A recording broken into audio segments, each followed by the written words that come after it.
Kia ora. Let's look at how to calculate molar mass. So the first thing we need to do is we need to find out the number of each type of element. So if I have sodium carbonate as an example, I have 2 sodiums, 1 carbon, and 3 oxygens. And it may sometimes be helpful to draw out the substance to make it easier to visualize. So this is another way to see I've got 2 sodiums, 1 carbon, and 3 oxygens.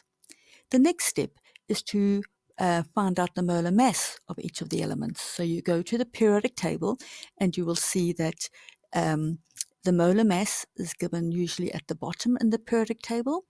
So the molar mass of carbon is 12, oxygen is 16.0, and for sodium is 23.0. Then the final step is to add up these molar masses, but bearing in mind you've got to also remember the number of atoms we have. So for sodium, we have 2 of them. So it's 2 times 23.0 is 46.0. We have 1 carbon atom. So 1 times 12.0 is 12.0. And we have 3 oxygen atoms. So 3 times 16.0 is 48.0. And if you add these all up, we will get a molar mass of 106.0 grams per mole. Let's look at a slightly more complicated example of aluminium sulfate, because we have now brackets here where we have a number outside the brackets as well as a subscript number inside the brackets. So what do we do here? Again, it may be helpful to visualize. You can see I have 3 sulfate ions, so I have drawn 3 sulfate ions, and I have the 2 aluminium ions.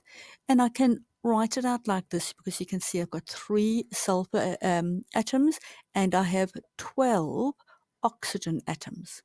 Another way to work it out is that the 2 applies to the element just in front of it, so I have 2 aluminiums. Here I have 1 sulfur, but because I have 3 sulfates, it's 1 times 3, giving me 3 sulfurs.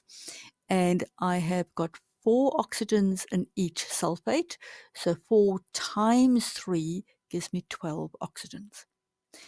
Next step is to look at the periodic table, find the aluminium, the sulfur, and the oxygen, and then look for the molar mass, the 32.1, 16.0, and 27.0, and then do the calculation. So 2 times 27.0, because I've got 2 aluminiums, is 54.0.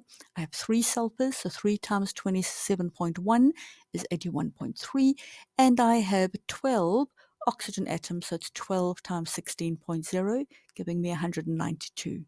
So you add all these up, keeping to the first decimal place, because it was given to the first decimal place in each case. So I have a molar mass for aluminium sulfate to be 327.3. So goodbye.